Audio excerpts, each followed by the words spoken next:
Records. Yeah, Guinness World Record in my downstairs loo.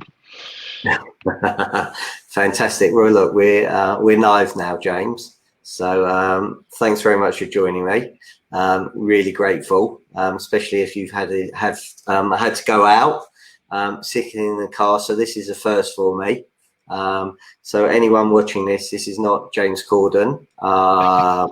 Going to do carpool karaoke.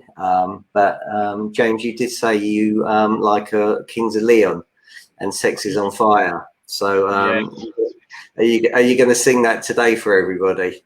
Absolutely not. I'm not going to put you all through that. You'll have no viewers by the end of this segment. But thank you so much for inviting me. It's a real honour to be on here, Stephen. Thank you. I'm really grateful that you can, and I'm really grateful that you're driven to a spot which is secluded, and then soon people are going to be knocking on your door.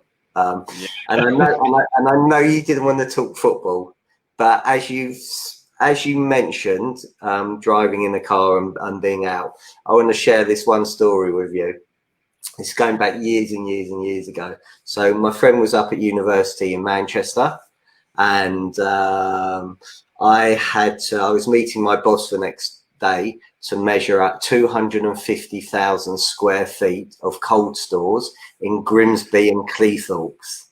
And I went up to Manchester the night before. Spurs were playing Manchester United, and for a change, they actually won the game 1-0. And I was so excited, I don't think I slept that night.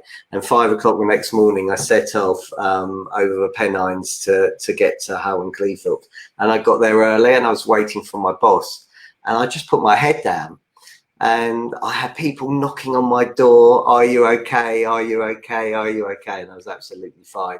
But the point is, hopefully you're in a safe spot and people aren't going to be knocking on your window. Going, why? What are you doing? Get off my land. And you end up driving. So fingers crossed, but we'll see. If it does, I'll mute for a moment. Brilliant. Well, look, thanks very much for joining me. Really, really grateful. So I was going to just say you, James, the MD of an estate agency, 3 offices, but you just shared with me you hold a Guinness World Book of Records for being the flying estate agent. So maybe I'm not going to call you James anymore. I'm just going to call you the flying estate agent. So congratulations. And what was all that? What was all that about?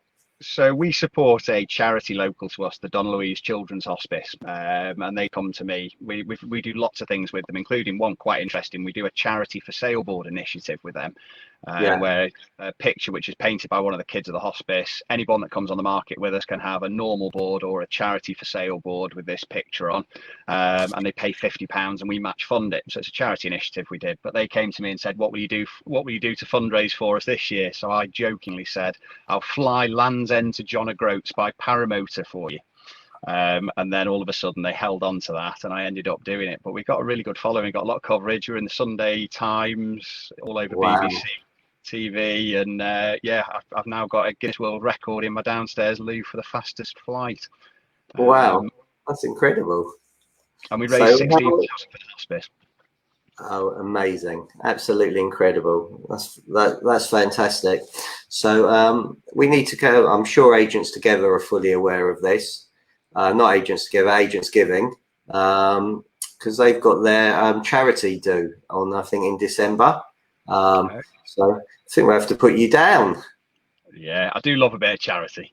That's amazing. Brilliant. Absolutely fantastic. So we'll come back into that in a bit more detail, but tell us how you got into agency and how I read you said to your bride that you want to own your own business and that you may have to decide on beans and yeah, and on to for the next 12 months, and she supported me all the way through. I suppose taking it all the way back, I did university, I did computer science, where I suppose my passion for technology comes from, and that sort of comes through a lot in the brand and what we do marketing wise. But coming out of university, I came home, my girlfriend at the time and now wife came back and we lived at my mum's house, and I spent the whole summer dossing around while she had to get a job and pay rent. And then she said, "You've got to go and get a job for a bit." And so I said, "Fine, I'll go and do something. The estate agent looks all right. I'll buy a nice suit." And I've got a CV, and I walked around all the estate agents in town and said, "Will someone give me a job?" And Reed's Reigns back in the day, and Jonathan Reed, who I was chatting to this morning, gave me my first job at a estate agency as a full trainee. He had me out washing the windows every morning, the whole works. And then I remember it was a couple of months in, the MD of Reed's Reigns came in and started chatting to me. I said, he goes, what have you done? I said, I'm a graduate. He goes, we have a really good graduate scheme, which I knew about, but hadn't applied or anything. And he goes, you should give this guy a chat. Maybe you can get on the course next year. To which I phoned the guy up after this meeting with Nigel and said, Nigel said you'd give me an interview for this year's. By this point, it had already gone from like 3,000 applicants to 50. So I ended up, I think I started work in the September. I think by the January I was running my first office. I was the first of the graduates to be running one. I ran that for 3 years. They gave me my choice of offices then, which I chose Chester, which is my hometown. So I went back there for a bit, but then we got bought out by LSL. It changed a lot as the company, and I think it was a great grounding, Reed's Reigns, in terms of how to do a estate agency properly. They gave me a business to run, which was, kind of the old fashioned way of doing it. They were big independent, and they said, there's your P&L, go and work with it, make as much money as you possibly can, and we'll pay you a bonus on your profit share. And I love that. I thrived off it. They got taken over by LSL, and it all changed to targets. And I think it was the point at which, soon after we got married in the January, I'd been ignoring all of them for this long and everything they'd said to me on the basis that I'll just make as much money as I can. And that had worked for me, but I could see the writing on the wall, and that was my sort of cue to leave. So a lot to thank them for in many respects. So went out, I had nothing to my name, more debt than assets, got a government startup loan, and there started James Pavey. Fantastic. So you've been going now 10 years. Yep. You've gone from one office to 3 offices. So how did you manage that? How did you grow so quickly? It was a really quick growth. So obviously Eccleshall, it was an area that I'd already run an office in. I already had a lot of goodwill and good local links there. So we put on when we opened, a house every day for the first 2 months. So we had 60 houses after our first 2 months of being open. Back in 2010, when things were pretty hard. So that was a big growth. We spread naturally to the next area. We had the next office open 2 years after that, next office 2 years after that. Then we had a few personal bits. We were trying for kids and things, and we had a stillborn son. So that kind of brought things back a little bit and quietened down for a little while. Now I've got 2 lovely kids, and we sort of went on our next journey and our next adventure, which I'm sure we'll come back to later on with the new business. Fantastic. So a couple of people say hi to. So Abigail, thanks very much for joining us. Question: why is James always in his car when on video? Hi Abigail. Yeah, it does seem to be that case, doesn't it? I hope you're well, hon. I hope everything's going well in Wimbledon. Andy, thanks very much for joining us. Matt O'Dell, thanks very much for joining us. Mark Newton, thanks for joining us. I hope Tom has settled in well in Birmingham. Hayley, thanks very much for joining us as well. So if you've got any questions for James, put them in the comments. Give James some love, give him some hearts, give him some likes, and share it. So that's fascinating. So you started off with nothing, and then you ended up with 60 instructions within 60 days, which is incredible. So there's a lot of people that watch this now, or whether they watch it on replay, they're setting up their own agency and they're thinking, wow, that is absolutely phenomenal. How would you go about, if you're a new business today, getting out and well, they'd be happy to get, I'm sure, 10 of those, let alone 60. So 60 was phenomenal. So what's the secret? Share some of your secrets, please. I think it's a very difficult thing to do in this marketplace. We didn't offer any fee deals. We didn't offer any, you can list with us, which I know a lot of agents have gone down that route when they open. I think for me, I had that upper hand in terms of I'd already had that presence, and people knew me, so I was able to write to people when we launched, and that gave me a big advantage. But I think a lot of it and growth as an independent, your benefit is you as a person. And if you can be genuine with people and care about the communities you're in and get involved with the communities and everything that's going on locally, once you become a part of it, you can't really fail but to succeed. I think that's where the corporates and everything else, they don't have that ability to put a face to the name and to really care. You know, the managers are changing. There's changeover of staff. There's not the freedom to support local projects. You know, probably support everything: the football clubs, the cricket clubs, the scouts, the whatever it is that's going on, the charities. Just being a part of that community, and it's really rewarding. It's brilliant once you've reached that point. And again, you know, somebody starting on today, how do they get involved, you know, with the local charities, the football clubs, the sports club? Because there's loads of estate agents out there that already sponsor them. Is it a question of, right, we'll pay you more, or, you know, they're just glad to get any help that they can?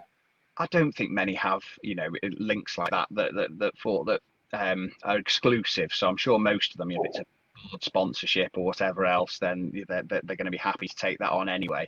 But I think a lot of it as well, if you've got local business groups, like we've got Eccleshall, I remember when we opened that office, there was the Eccleshall Business Focus Group, and we had a group of businesses up and down the high street, retail companies, and we just all supported each other. We had talks now again, this, that, and the other, and it really helps you to just get to know other people. And I've made some lifelong friends out of things like that, which has been amazing. But I think you've got to do that, and you've just got to prove. I think integrity counts for a huge amount in the marketplace we're in now. Trust and integrity. I remember one of the very early houses. It was probably one of those 60 we went out to, which was a house right by the side of the West Coast Main Line. And everyone, the agent before had it on. They'd booked 40 viewings. One turned up. Because every time they arrived, they saw this, and in the pictures, it was 3.5 acres and this beautiful countryside cottage. And we wrote an opening paragraph on it. Oh God, what was it now? If you love trains or you're hard of hearing, then this is the house for you. Located right next to the West Coast Main Line. We've got this, that, or the other. First viewing, sold it full asking price. And you know, it's stuff like that. You just got to have integrity about what you do and how you treat people. Always being very responsive to criticism or any problems that occur, and always being there as the face of the business, ready to sort any problems out and make sure everyone's as happy as they can be. Yeah, well, I think you summed up estate agency really nicely there. Integrity, trust, and you know, how you treat people. You know, especially, you know, how would you want your mum to be treated? How would you want your nan to be treated? You know, you would expect that yourself. So Abigail's just said it's not Wimbledon, it's Wembley. James, 72 exclamation marks. That's it. You're in big trouble now. Next time you see Abigail. I don't know where anywhere is south of Watford Gap, so that's probably I'm up in the dizzy north as far as we're concerned. I'll make sure I get the right tube stop next time. Sorry, Abby. So coming back, what, you know, through lockdown, what did you do that differently? Obviously, you know, I would have thought it was pretty scary, you know, not knowing what to do, but you were pretty proactive. Well, you know, it's an extraordinary time for any business in what's going on in the marketplace. And I've been doing a lot of development prior to that point. Incredibly terrifying, obviously. Staff, well, I think we were all delighted when the furlough scheme was announced, and the relief that offered us all in the short term. Huge amount of worry, but when do you get an opportunity where everything stops? When you can actually completely look at the business without anything else going on, you've got an opportunity to retrain and sort any decisions or any alterations you make before you go back to work. I just saw it as the biggest opportunity we've ever had to do something. Granted, I was kind of hoping that when I locked myself away in a room for the best part of 2 months, I thought at some point this is going to stop and I'm going to have a bit of furlough leave like everybody else. But it never quite worked out that day. I think the next day it was announced we were returning, and yeah, that was that. But not long prior to lockdown, of course, you did the Troy masterclass, which we all came down to in Birmingham. I brought a few of my team down to that as well. And one of the biggest things I've been juggling with up till that point was how we move forward and take the next step in terms of the way we market properties. I think it's the home moving trend or something. I was chatting to Peter the other day. Tonight, I think 84.7% of people choose their agent based on the way their ability to market a property effectively. And marketing's always been my thing. You know, before videoettes were a thing, we were the first to adopt things like videoettes. We've had a Matterport camera for a long time. You know, when everyone's photos were really bad, we had the wide angle lenses and did it right. So it's kind of what we were going to do next. And I think Troy, we've been writing all these great big long brochures with all the text about all the different rooms and everything else, and I got chatting to Troy about it there, and I think that somebody raised the question in the room, what do you think to text in brochures? And he said in his Australian accent, text is dead. And it really sort of rang with me. And the way the Australians market their properties and present them, and obviously we're all on different budgets and schedules here, but it is really impressive. And I think lockdown itself changed everyone's ability or keenness to interact with technology, like we're doing now. This just wouldn't have been the case prior to. Everyone's got used to video calls, got used to using technology and virtual tours, and people are less keen, I think, to go and physically view a property. I'm less keen to go to the pub. Things have changed, and one of the things we decided to do was stripped out all the text from the brochures, went much more basic. We did like an introduction paragraph about it, and we did 5 things we love about this house. So something passionate where we can, the 5 best selling points to get people really quickly, but done in our own funky style. So we went for that, and then we said, photos, we're going to make sure that photography is really good and sort that. But Matterport, which we'd had for probably 4 years, we had one of the first Matterport cameras in the country, but the uptake had been limited and the selling points had been limited. God, I wish I'd had them all Matterported before lockdown. That would have been great. But the first thing we did when we came back, got someone full-time out on the road, 5 Matterports a day, every single property getting Matterport tours. And that has been a huge, huge selling point for us. We've had, it well, not just a selling point, but it logistically and operationally, it's made us more efficient. So I think prior to lockdown, we were running at about 5.4 viewings to an offer. Now that we use Matterport tours for every property, whether it's Marketplace or Matterport, but we're now running at 3.4 viewings to an offer. So the efficiency basis of that is massive. It's sort of 60% save, 40% saving on your time to get same result. And the views of Matterports, even the Matterports that were on during lockdown, skyrocketed. They absolutely took off. And now in the last 30 days, we've had 12,800 people view our Matterport tours in the last 30 days, which is just huge. And it just gives us such a huge advantage. Our market share has been really, really steeply piling on. I mean, we're only a 3 office network, but we've got probably 640 odd houses on the market at the moment. Wow. So it's been a real benefit for us. So Matterport was a big one, and thanks to Troy for that. I definitely took that on board in a big way. And the other one was looking at all the other inefficiencies in the business. So we now knew COVID's here. We're not going to be going around filling out paperwork with everybody else. I wanted to be able to do everything electronically, even down to things like property information questionnaires and those sorts of forms. So I set up electronic systems to be able to, someone can now just click a link from their mobile phone, do an electronic PIQ there, and then they can save it, come back to it, do whatever they do. They obviously do your e-sign, you do your credus for all your electronic checks, for your ID checks and everything. Or your electronic brochure sign off. There's now no reason for any physical paperwork to go back and forward between the offices at all, which was amazing. And the other one we did, which I think was a really good selling point in the early stages, was health questionnaires. So for every viewing, someone got a thing straight to their phone, a text message, click this link, fill this form out, said they were COVID safe, they've had no symptoms, blah, blah, blah, and that would be reported back prior to viewing. So all of these things all of a sudden became easier to track, monitor, and everything was systemized. And we looked at that for every element of the business. Probably one of the things I'm most proud of through lockdown that we did. So obviously training was allowed during furlough. We were able to still continue to train the teams, and I wanted the teams to still be interacting. So we just did a few. It wasn't long. There were a few sort of hour sessions. I split all the teams into groups, and we wanted to look at what world-class behaviour meant to us. And essentially we wanted to create the James do Pavey way, a guide to culturally how not just culturally but literally systematically how we would deal with every single scenario and job and what the best practice would be. And actually probably the best training course I've ever had. And it was actually just the teams giving all their wealth of knowledge and sharing it between themselves over Zoom calls.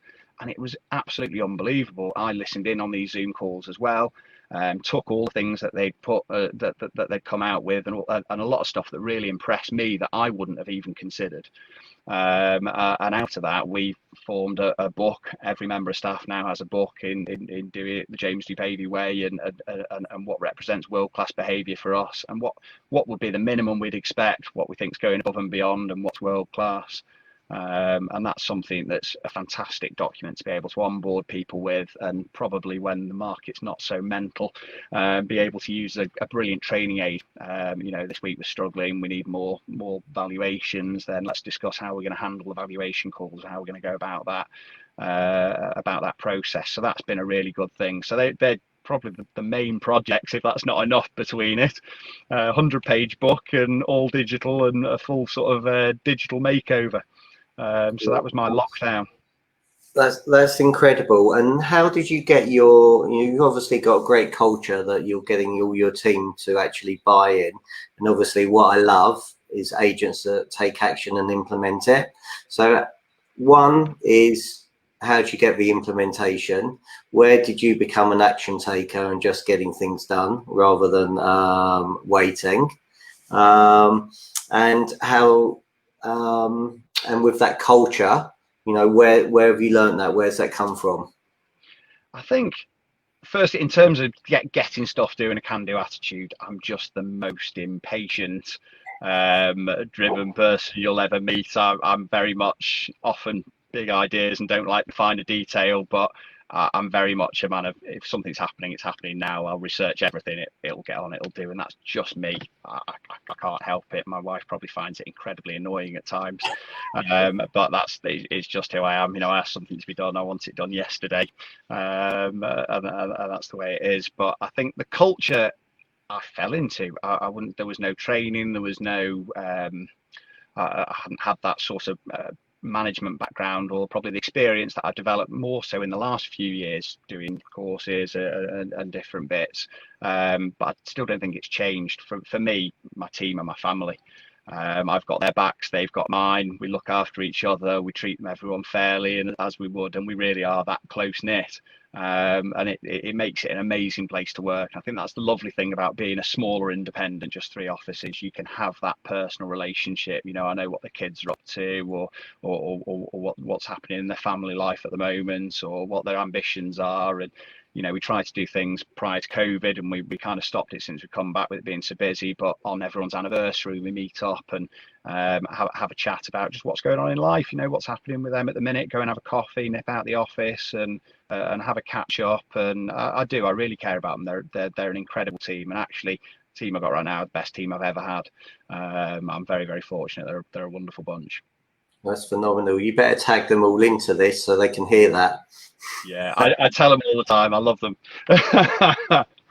That's fantastic. So Jim, thanks for joining us from Scotland, and Sean, thanks for joining us as well. So Jim says, I've walked that path. Well done, James. Thank you. So onboarding then and training.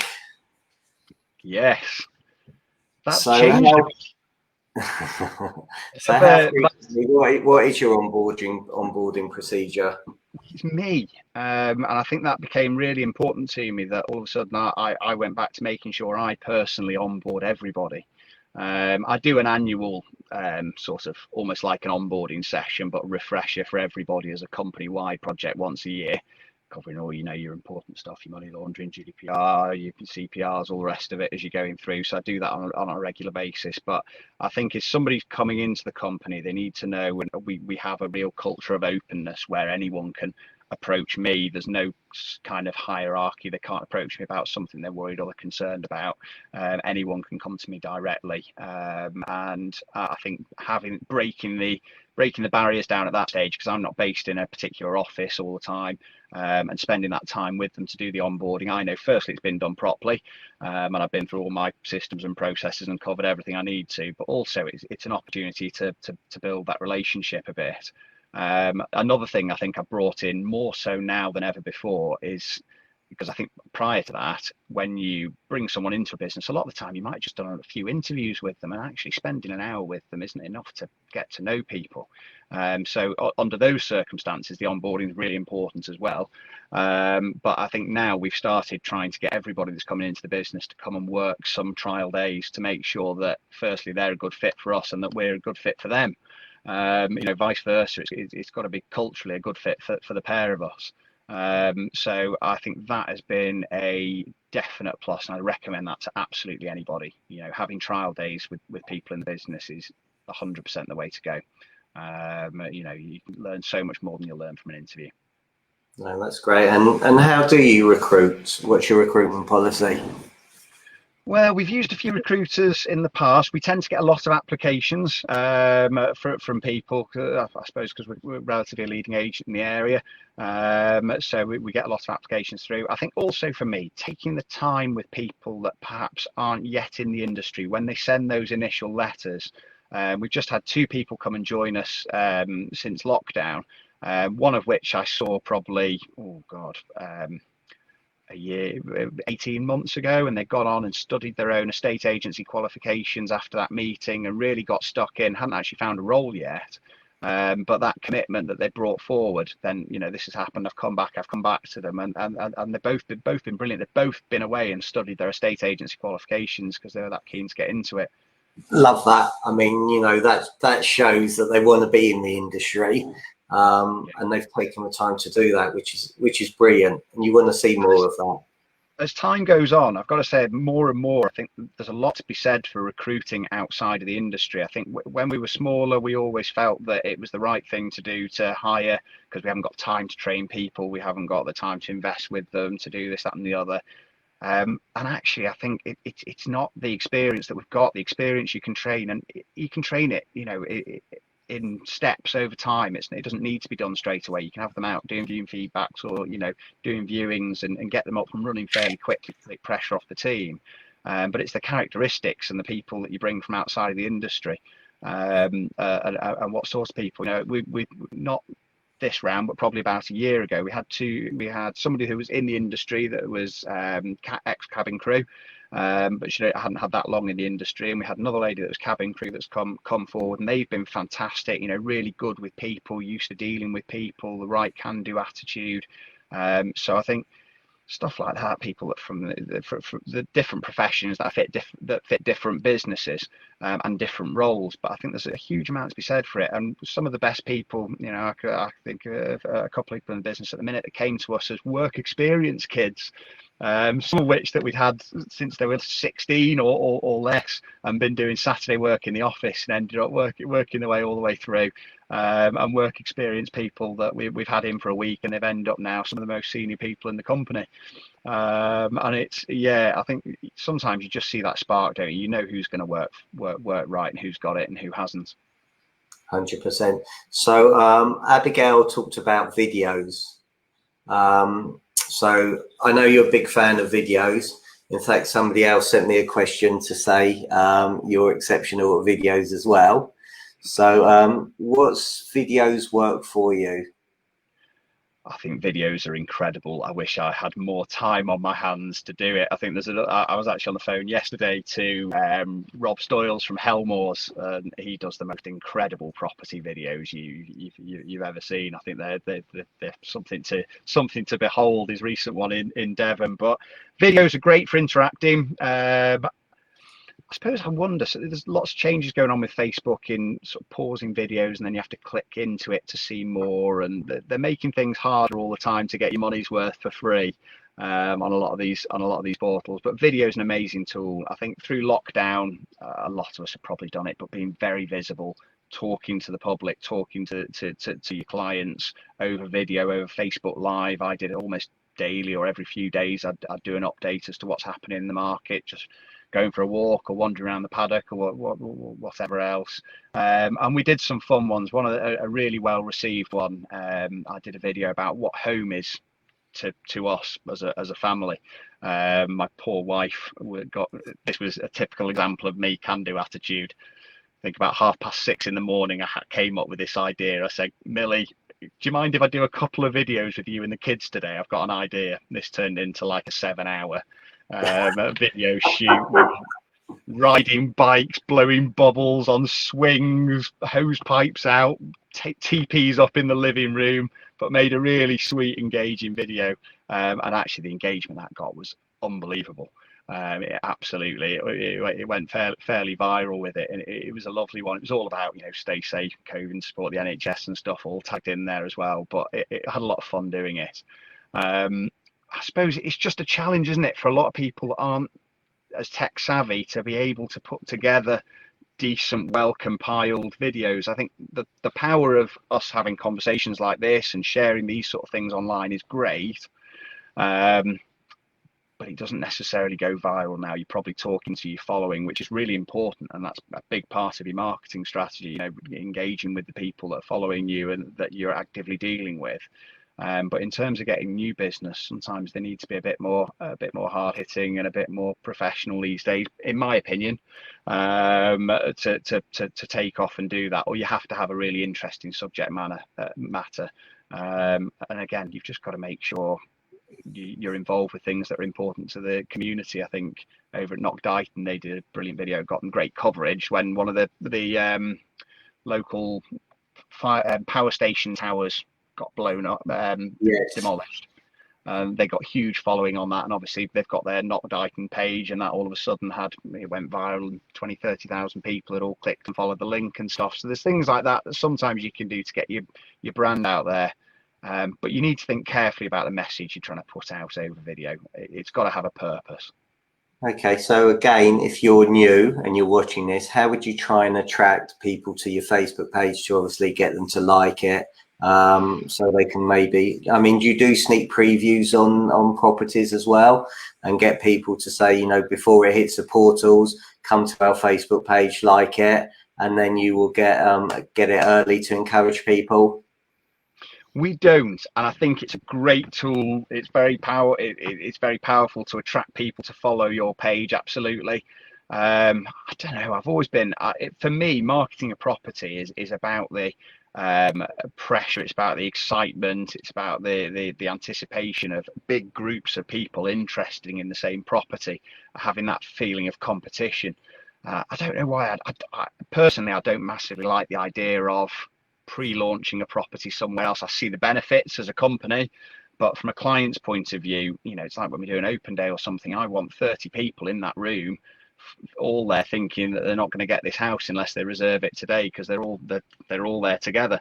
Obviously can't do that COVID these days. But yeah, I've never been a fan, obviously, on the market asking you to pre-list your properties with them or doing your secret Facebook groups. But I know for a lot of people it works wonders. So I hear really good things about it for them. It's just not necessarily the fit for us.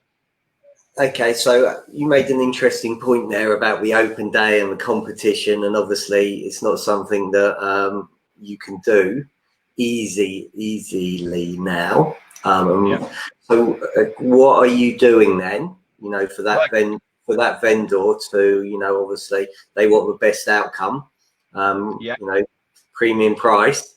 The competition certainly is going to attract that 2, 3, 4 people fighting over it.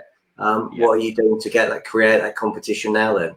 Well, we had a great scenario, launch a new build site just after we'd come back, and obviously we were like, what we're going to do this time? Video was the answer. So we went out, we had the stabilized cam, I had Emily with me doing all the videoing. As I went round, I did a full presented tour of the property.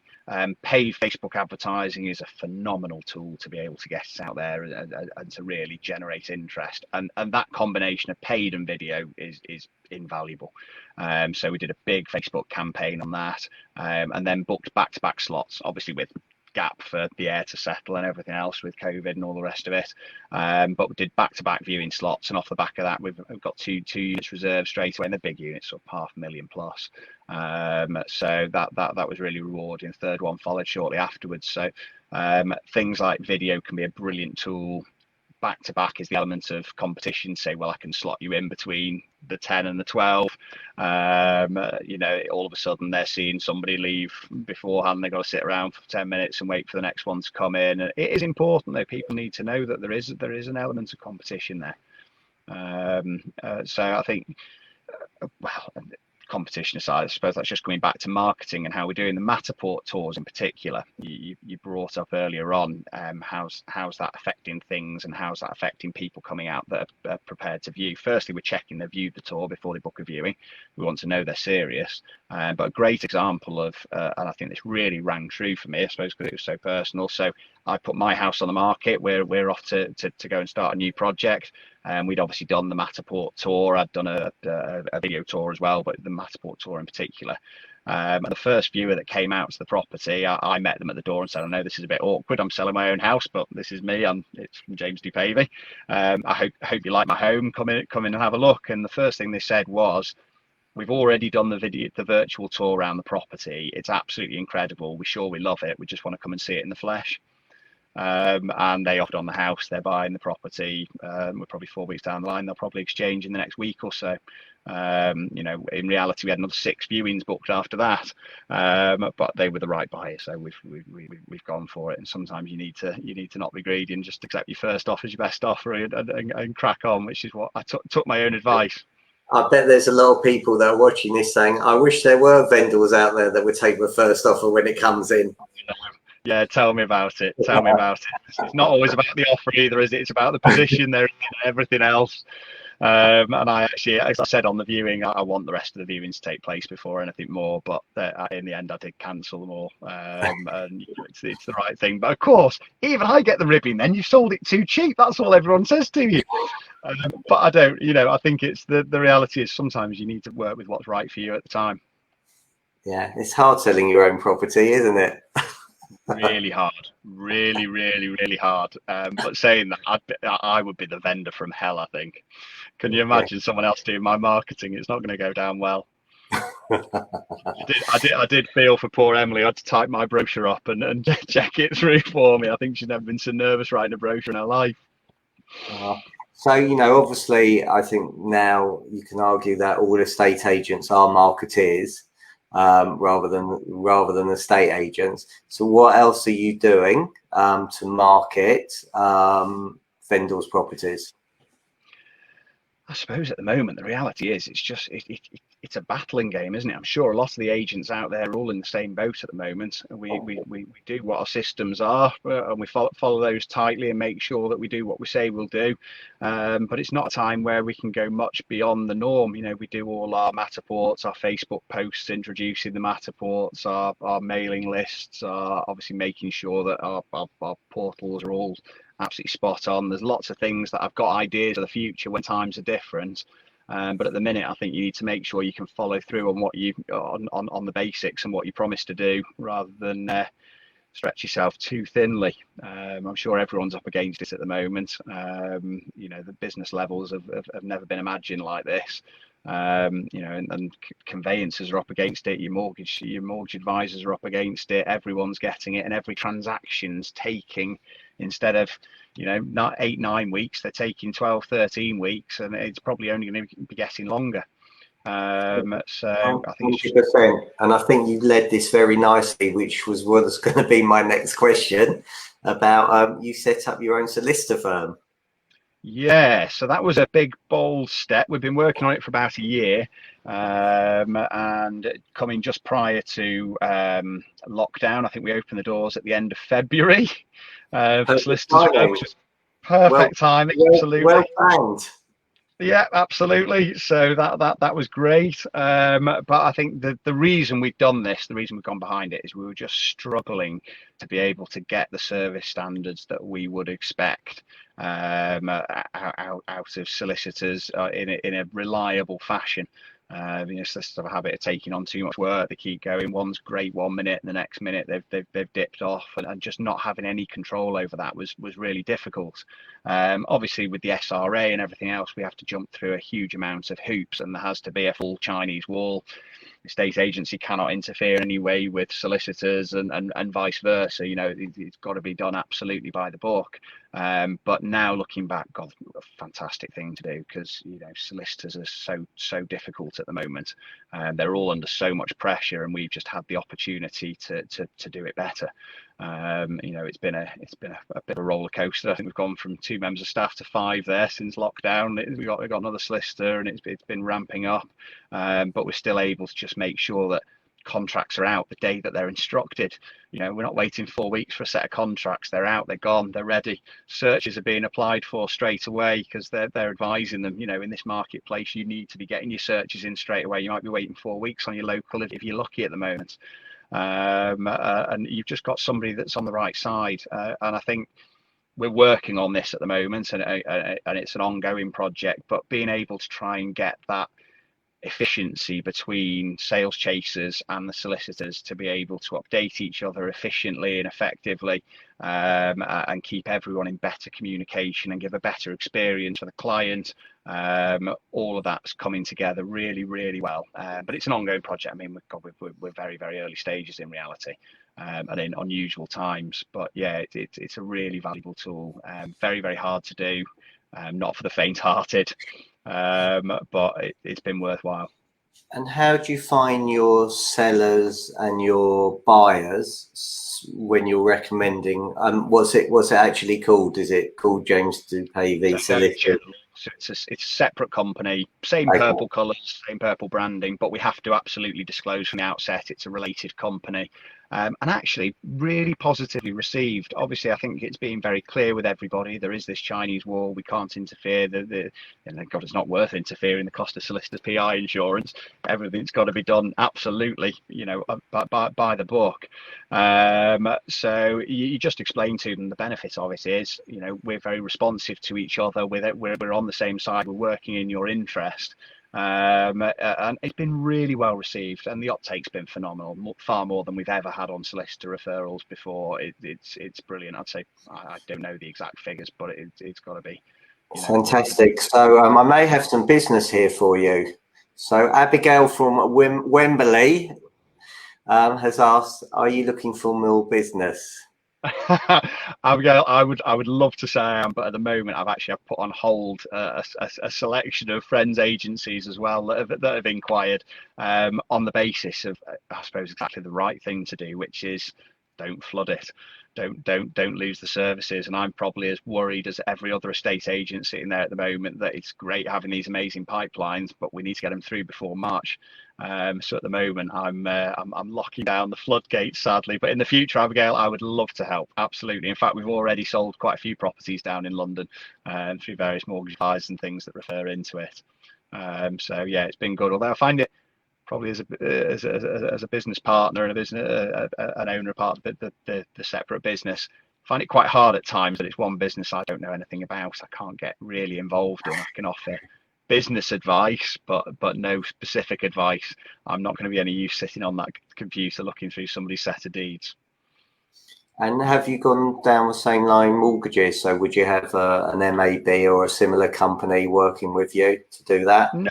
It's one. I've got to say, obviously, I've thought about it over the years, but we've been really fortunate since we opened. We paired up with a mortgage advisor who we've got a brilliant relationship with. They're fantastic. They've been with us since day one.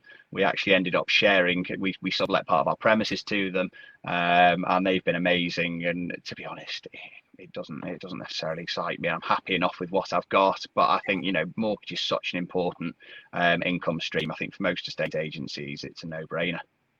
So your days on the market must have come down considerably as a result. And for me, if I was a vendor and timescale, that's very important. You must be pretty ahead of your competitors with your days on market, which has got to be an instruction winner, surely. And that's why you get 3% sole agency, isn't it? Oh God, I wish. Yeah, no. Do you know, we've never been, and I know I should probably be shooting myself left, right, and centre, but we've never driven Our percentages, we've always been straight across the board, fixed price. It is what it is. We've always been 1%. We don't budge. It just is. That's what we do. But we're a volume business. We do a lot, and our average house price is pretty good. Our average fee is going to be about 2,700, that sort of fee. So it works for us as a business. And I know, obviously, from a commercial point of view, I should be driving my fee, and I've got to have this battle a gazillion times over. And yes, I could no doubt be employing less people and be earning more money and be selling more houses. But for me, it's about being number one, having market share, dominating the landscape, and being able to make as much money and sell as many houses as possible and do the right service by it. So I've been told you've got some very funky boards as well. Yeah, we have. We got some nice funky boards. We started off all the hangman thing. And there's probably some odd bits of reflective here and there, and yeah, it's very good. So again, it's all about finding ways to be different and to stand out. Presumably, in the 3 areas where you've got offices, it is very competitive. We've always tried to be different to everybody else from the day we opened. We wrote ridiculous opening paragraphs. Somebody's got a nice garden area. He's still there. Have I got you? Yeah, still here. Perfect. Sorry, yeah. Everyone's got a nice. I did one. God, it had a great big garden with it. It was like Little Bo Peep's lost a sheep. You're going to struggle to find her in this garden. We have fairy tales. We have ridiculous stories. So that was one of our first things. We did videoettes before they even became a thing. We obviously did Matterport before it became a thing. And you've always got to be diversifying and looking at the next thing. We did hangman style boards like the States before any other agents were using them. We went for everybody got hangman boards. But whatever you do, they're going to be chomping on your tail, and the competition will copy it within a matter of the next 6 to 12 months. You need to be on to the next, and we've still got a good arsenal up our sleeves of future ideas. Good. I won't ask you to name every single one of them, but one would be no. I'm joking. So again, what are you then doing? Because you're getting these ideas from somewhere to bring into the business and implement.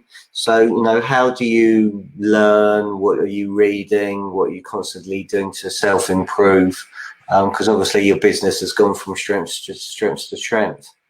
I think it's obviously, this is a double-edged sword. It's my business, it's my name, it's me over the door, which can be a very lonely place because you've got no one else to answer to, no one else to. Well, I've got my managers and everyone who I trust and they support me, which is great. But you've got no one else to make those decisions for you. The benefit of that is any decision I make, and I make them sharp and quickly, but they can be implemented, at a moment's notice. A great example of that actually was when the furlough when the return to estate agency was announced at 7:00 in the evening or whatever it was that Tuesday night. By Wednesday morning, every single member of staff was unfurloughed and waiting on the phones. Well, 9:15 the following morning. In fact, 8:30, they're all having team meetings before that. And being able to be that agile and be ready to adapt quickly benefits. But sorry, I've sidetracked a bit. Where do you learn it from? Other agents. There's some amazing people and groups I'm in. We're on the National Advisory Council with the Guild, with Abigail, great agents like Abigail and other agents that we speak to. There are agents across the country. Find mastermind groups, like I know you host them, and I followed it. Different groups. It's a real opportunity. There's so much wealth of experience, and you tend to find a lot of agents from non-competing areas are really happy to share and embrace with you and share their best practice and ideas. Not a lot of the stuff's new. The Charity for Sale Board initiative. I remember Mark Gilbertson, who was on the phone to yesterday, he used to be Reed Rain's training manager and now runs a great estate agency up in St Helens. And he'd done that, 10, 12 years ago or something. He'd tried that, and I always remembered it and thought that's a brilliant idea. Write it down. One day you'll come back to it and you'll do it again. But all these different ideas, they come from somewhere. But I suppose technology is a big one for me. I love it all. I love video editing. Although I can't use my drone for work, I've got a drone for myself.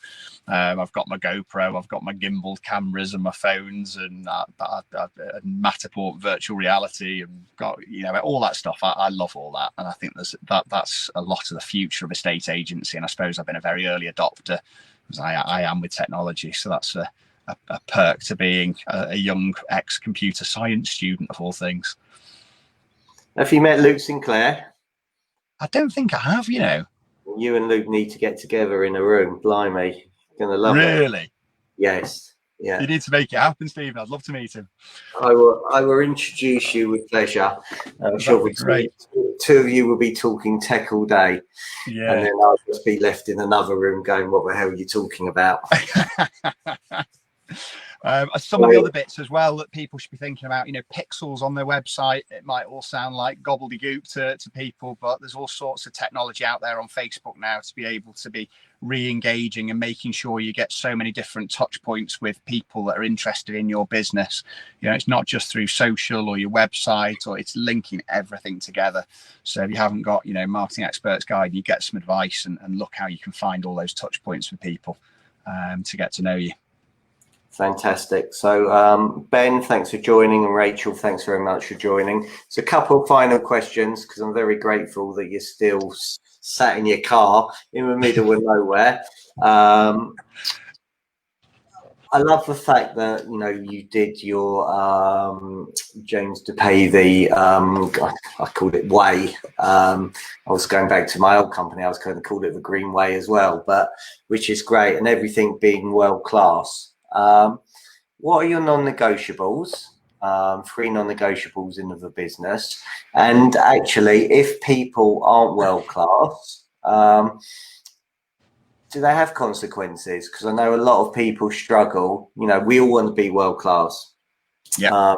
I remember at Green and Company, you know, everything I did was I wanted to be world class in what I could do. And I worked in one office, and it was in between 3 stations, and I would get in at 7 o'clock in the morning. I would leave at 7 o'clock at night. And I knew I wasn't giving world-class service, because it was just crazy. And it's most probably a lot of agents out there now. It is crazy. Absolutely. And I don't think there's an estate agent in the country that thinks their standards at the moment are as good as they could be at the best. I think we'd be naive if we thought we were. I think, what are my non-negotiables? Integrity. They've got to do the right thing. They've got to they have to be loyal and working within their teams. They need to support each other. They need to care. They need to care about what they do. You know, whichever role it is within the business. And I think a team's made up of all sorts of different characters and personalities and everything else. But I think those 3 are absolute non-negotiables: integrity, loyalty, and caring. I think if you get those right, everything else sort of follows, I suppose. In terms of within the business, I don't know how I've done it over the years, but I've been incredibly fortunate. I suppose the culture that I built up and the people that have formed the teams are very much self-regulating. There isn't, we very rarely had situations where we've had to take any drastic action. Incredibly rarely. Generally, if there is a weak link, they'll pick them up within themselves, and they'll all be on each other's back, and they just won't survive in the environment that we're in unless people are prepared to work really, really hard. You know, don't get me wrong, people make mistakes, of course they do, and that's where we're here to support them and make it right, help with any training they need, and make sure that those mistakes don't happen again. Mistakes happen, but if they need to be hard workers, and they need to fit. We don't have any targets.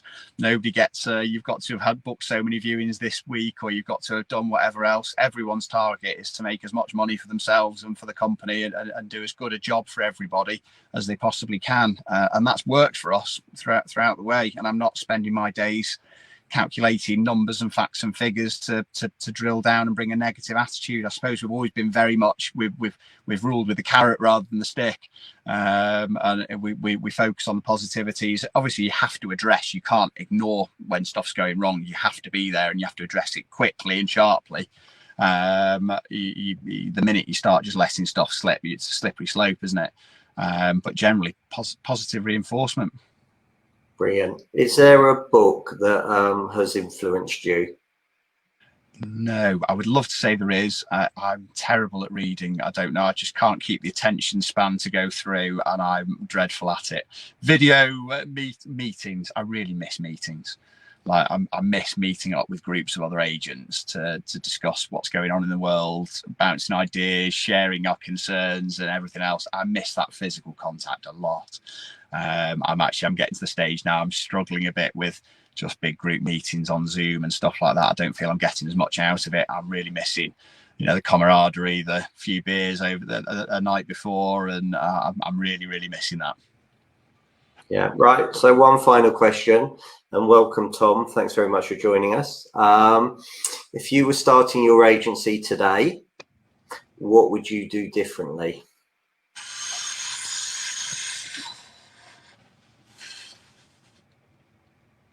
I think I was very fortunate when I started my agency. In reality, I think it was the perfect storm. And thankfully, Lady Luck fell my way with the way it started. God, I remember the day I got down to my last £2,000 in the account, and we weren't many months in, and I think I went home crying. But we made it through, and we came out the other side very, very quickly. I think if I was starting again, I would make sure I had a lot more money behind me. That'd probably be the main thing. I think you start to realize it costs a lot more than what I started my business on, I think it was 35,000 from a cold start. I did my own website. I literally typed a website on some online creator and made my own basic website. Everything was as stripped back as it could be. So I'd like to have more behind me and be able to start with the right offering from the outset. Brilliant. Well, look, thank you so much for your time. You've been a brilliant guest. I can't believe we've been talking for 55 minutes. No, it's flown by. And we could carry on a lot more. So really grateful for your time. If you're watching now, thank you very much. If you're watching on replay, thank you very much as well. Really, really grateful. Please like it, share it. Tag your colleagues in. There's loads of fantastic gold in here from James. I can see why you got 60 properties within your first 60 days. I can see why you currently got 640 instructions. I love the passion that you've created. I love the culture that you've created. It's absolutely fantastic. So really grateful for your time. Thank you all once again. Have a great Thursday and a lovely weekend. Oh, thanks for being interested, guys. Hope you have a great weekend.